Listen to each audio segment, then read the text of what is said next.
Hello, BookTube. I had errands to run first thing this morning. Not usual errands, they were unusual errands. They took me to Cambridge, Massachusetts, across the Charles River. They took me to the home of Harvard and MIT. And they kept me there for quite some time, for 2 or 3 hours, which doesn't seem like much to those of you who work for a living, but I don't anymore. And so I don't tend to leave the comfort of the fainting couch or the bed or the bean for stretches of time like that. But I had to, and there's no way around it. So while I was mentally grousing about the fact there was no way around it, I was also promising myself, you will indulge yourself. Once your errands are done, just spend a little money, do a little retail therapy, make yourself feel better. And I did. In Harvard Square and the nearby environs, I did. And the whole time that I was doing that, I was thinking, well, you've been away from the bean, and you probably don't want to make this a long detour. You're indulging yourself a bit here in Harvard Square, but the one thing you don't have to do is then indulge yourself at the Brattle Bookshop. You absolutely don't need to do that. You were just at the Brattle the other day. You don't need to do that. And I was hard set on that. I was in a retail environment, and I was hard set on that decision. And then Dancing Queen by ABBA came on, and all rationale went right out the window. And I was also thinking, the last few times that I have left the bean, my surly houseboy has reported that she slept the whole time and didn't seem to miss me at all. So that is a change from when she was a little puppy. And I was thinking about that too. And so, as you can probably guess, I went to the Brattle. I went to the Brattle Bookshop.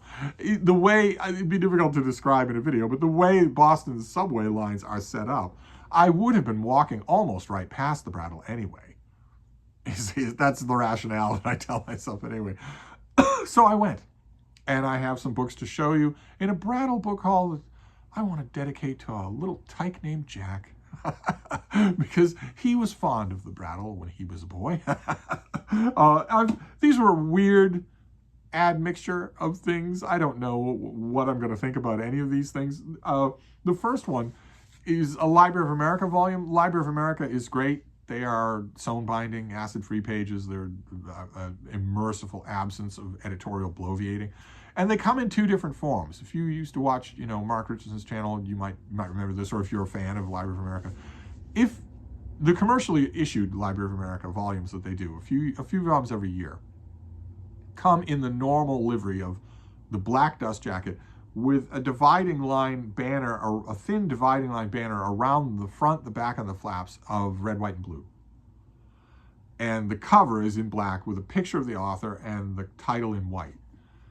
Those are the commercially available ones. Those ones go out to stores. But there's another one that they do. You can also subscribe to the Library of America. I strongly suggest it. If you love books, I strongly suggest it. And you don't get them free from the publisher.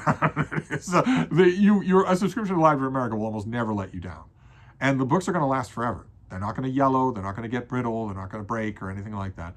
And if you subscribe to them, your subscriber volumes in the mail look different. They don't have a dust jacket, but they do have a slipcase. And the slipcases are really well made. They're really solid, but they're snug. And I am hard on my books. I am especially a nemesis of slipcases. Unless I'm really careful, unless I remember to be. I know there are several slipcases, right here in the background of this video, but unless I'm really careful, I'm a nightmare with slipcases. So I usually just pass on them. But I found one today. The book seems to be thin enough so that it's going in and out of the slipcase rather easily, and it's a Library of America volume that I've never actually read. Library of America is almost always they're almost always reprinting canonical American authors, and most of those I have read. So usually when I see a Library of America volume, I'm very happy, but it's a happiness of, looking at a photo album from the past. I know the authors, and I know the authors' works. But Library of America also does an energetic run of original stuff, where they make original anthologies. Their volume of maritime writing, for instance, is terrific. They have a volume of nature writing that's terrific. They have a multi-volume set of covering the primary source documentation of the American Civil War year by year. a whole bunch of other stuff like that. They do a lot of those. And those volumes are also wonderful. And I found one today that I've never looked inside. It's called Shakespeare in America. See, this is what I'm talking about. This is what the subscribers get. And that is easy. Even for me, that is easy. I have had many subscriber, I see these at the Brattle all the time. They have a huge bookcase of them right now. And ordinarily with the subscriber Library of America, you hold it like that, the book's not going to move at all. So you're going to have to pry it out of there. But this is a collection of 4 centuries of writing about Shakespeare by Americans. So what have we got here? It's got a foreword by Bill Clinton. Oh no, I hadn't seen that. Oh my God. The editor here, or the editor, the showboat editor is putting his name on the works of lesser beings, is James Shapiro. And who have we got here?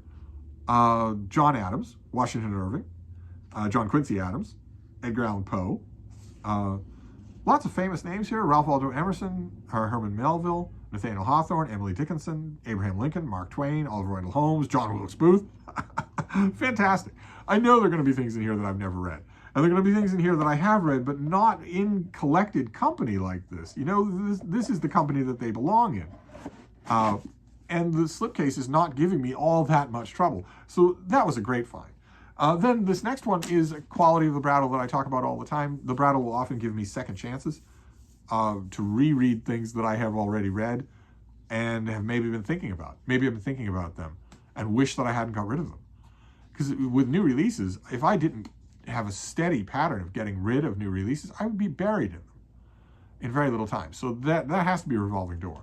And the revolving door sometimes lays bare a mistake. I don't know if this will be one of those times. It nagged at me. It was $1, so I grabbed it anyway. This is by Stefania Auci, and it's called The Florios of Sicily, a historical novel that I liked. But as soon as I saw it, I realized I would like to give that another try. This came out in 2020, and I liked it. But now I get to give it another try and see if I feel, a lot different about it or not. I'm going to be very soon, in just a few weeks, I'm going to be very much increasing the amount of reading and rereading that I do that is not new releases. So I figured, why not have it there for then? Then this thing, I've been having a lot of luck with books like this, all of them I'm getting from the Brattle. Lately from the Brattle, I don't know if you'd be able to see some of them in the background here. I've been finding omnibus volumes collecting writings from certain publications. So you have Esquire or Collier's, and somebody puts together an anniversary volume or even just a big collected volume with no anniversary, picking great bits and pieces from the magazine's history. I've been having great luck with those. Every one that I've found at the Brattle, I've absolutely loved. They've all made it into this room. And I found one today that I've seen many, many times before. I've had this a few times, but I think I'm in the perfect position to reread a lot of this thing and love it. And this is the Atlantic Monthly. This is 119 Years of the Atlantic, edited by Louise Dessalines, who was wonderful, absolutely wonderful. She was the managing editor of the Atlantic forever and ever and ever. And she was the true magic of a managing editor. There are managing editors and there are managing editors. I've had that job a few times at periodicals. And they are they're the one that gets things done. They're the one that keeps their eye on the ball. The editor-in-chief typically does not. And the sub-editors are too busy actually doing the muscular legwork of pulling together an issue. It's the managing editor that is really sort of the executive function of the brain of the magazine. And Louise was, oh my, she was the quintessential version of that. The quintessential version to get an author to behave without even them knowing that they were being got to behave. That would get people to be reasonable when they came in on fire to the offices in Boston wanting not to be reasonable. The person who made it all go, as one of her most indefatigable writers said in retrospect, she made it all go. And she did 2 of these. She did 119 Years of the Atlantic, and I think 125 Years of the Atlantic, or maybe 124 years, something like that. There is another anthology. I don't think I want the other one. I think this will do just fine. I think I will clean this up. You can't really tell, but there's some schmutz on the cover. I will clean this up, put a covering on it, and I'm sure that it will live up to the trend that I've had at the Brattle in 2023. I've been finding all of these anthologies, and they've all been wonderful. Then we have something that, this is a little bit of a weird thing. This does happen. I mentioned that the the Florio's Sicily book is a second chance. The Brattle will often give me second chances. Sometimes, though, there's a kind of a first cousin of that phenomenon, where I have been in the shop. The Brattle has 3 stories. It's a normal used bookstore, but it also has a sale lot next door that's $1, $3, and $5 books. And I admit, as a kind of mental game, sometimes when I'm browsing inside the shop, where the prices necessarily are higher than that, I will see a volume and I will think, I might want that, but I'm going to wait to see if it goes out to the carts. Now that's crazy. That's crazy to do. If I want it, it's not expensive inside the shop anyway.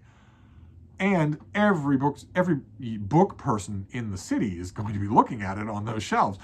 I run a huge chance of it just being bought.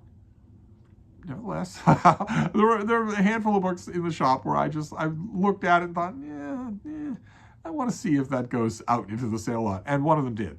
That's going to be all the encouragement I need to just keep doing it forever. One of them did. This is from Yale University Press. This was sent to a reviewer. And the reason I know that is going to be painfully obvious. This is the selected letters of Robert Louis Stevenson. And this is what it has on the cover. This book is sent in lieu of a galley copy. So somebody got a hardcover, but somebody made sure to put this obnoxious sticker on here, and it is the kind of sticker that is meant not to come off. So it can come off. It's going to be a bit of work. I'm going to need a little elbow grease and also maybe an alcohol pad or two, but it will come off. By the time I'm done with this, you will never be able to tell that it was ever on there. And I have another trend in addition to omnibus volumes in 2023. 2023 has been a really good year for me to love letter collections. New and old. I've been reading a ton of letter collections in 2023 and really enjoying the experience. And I know already that I'm going to love this because I've read collections of Stevenson's letters before. I don't think Yale ever sent me this. I don't think I was reviewing books when this came out. When did this? Yeah, 1997. So I wasn't reviewing books, so I didn't get this from them. So I might not have read this volume. I'll know right away when I look at the introduction, but I want it anyway. Now that it's not in the shop anymore, now I got it for $3 or whatever. I have to put in the work to get rid of that sticker, but I'm willing to do that. And then these last 2 for this haul, were out in the sale lot. They were cheap. They were dirt cheap, and I've read both of them, but it's been a long time since I read either one of them. I read them only when they came out. And they dovetail with an idea of mine, sort of a preponderance. I have mentioned many times on this channel that Charles Dickens is an author I much prefer reading about him to reading him. I don't like his fiction. I haven't yet figured out a way to like his fiction. I like his fiction, but I don't love it. I know that it has devotees, and I'm not one of them. And I always feel like that's my fault. I feel like that must be my fault somehow. I got off on the wrong foot with Charles Dickens. But I still love reading about the man. Such a thoroughly literary life. Good Lord. I have a whole shelf of books about Dickens. Biographies, but also pointed studies. Dickens' editor, Dickens in Boston, that sort of thing.